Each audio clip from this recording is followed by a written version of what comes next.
सार्थ श्री ज्ञानेश्वरी अध्याय 16वा सारांश दैवासुर संपद विभाग योग.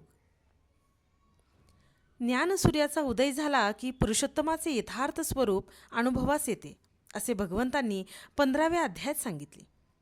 याच ज्ञानचित्त सूर्याचे रूपक या अध्यायाचे आरंभी घेऊन श्री ज्ञानदेव आपल्या गुरूंच्या अलौकिक आध्यात्मिक सामर्थ्याचे लौकिक सूर्याच्या सामर्थ्याशी तुलना करून वर्णन करतात व या वर्णनातील शुद्ध प्रेमाचा भाव पहावा अशी त्यांनी गुरुचरणी विनंती केली आहे.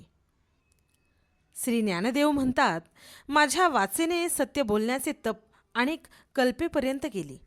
त्या पुण्याईचे फळ म्हणून श्री गुरूंची टीका करण्याचे अत्यंत अवघड काम माझकडून होत आहे. यापुढे अध्याय संगती सांगून म्हणतात की ज्ञानाला अनुकूल व प्रतिकूल अशी आसुरी संपत्ती या अध्यायात भगवान सांगणार आहेत. 9व्या अध्यायातील अपूर्ण राहिलेलाच विषय विस्ताराने भगवंत या अध्यायात सांगत आहेत. प्रथमत मोक्षप्राप्ती करून देणाऱ्या दैवी संपत्तीच्या 26 गुणांचे देव वर्णन करतात. अभय, सत्वशुद्धी, ज्ञानयोग, व्यवस्थिती, दान, दम, यज्ञ, स्वाध्याय, 2 प्रकारचे तप, आर्जव, अहिंसा, सत्य, अक्रोध, देह अहंतेचा त्याग, शांती, अपेशून्य, दया, अलोलुप्य, मार्दव, लाज, अचापल्य, तेज, क्षमा, धैर्य, शौर्य, अद्रोहत्व व अमानित्व या 26 दैवी संपत्तीचा गुणरूपाने विचार सांगून याच्या विरुद्ध असणाऱ्या दोषयुक्त आसुरी संपत्तीचे वर्णन भगवान पुढे सांगतात. दैवी व असुरी संपत्तीतील भेद अचूक कळावा यासाठी असुरी संपत्तीचे लक्षणे आवश्यक.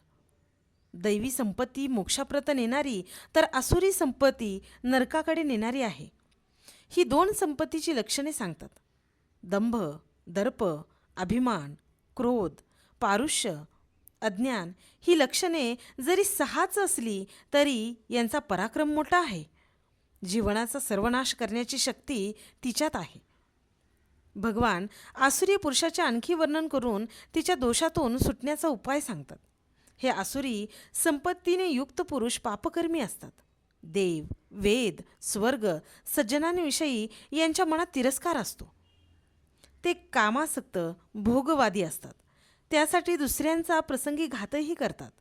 असे अहंकारी विषयांचे दास असून जारण मरणादी क्रियाही करतात. इत्यादी त्यांच्या क्रूर असुरी वागणुकीने इतरांना कष्ट होतात.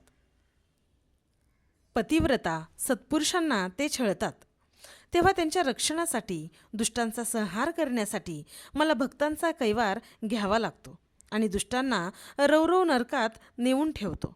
यापुढे श्री ज्ञानदेवांनी आसुरी संपत्तीच्या लोकांना भोगाव्या लागणाऱ्या यातनांचे वर्णन करून आसुरी लोक असे का वागतात असे उद्गार काढतात.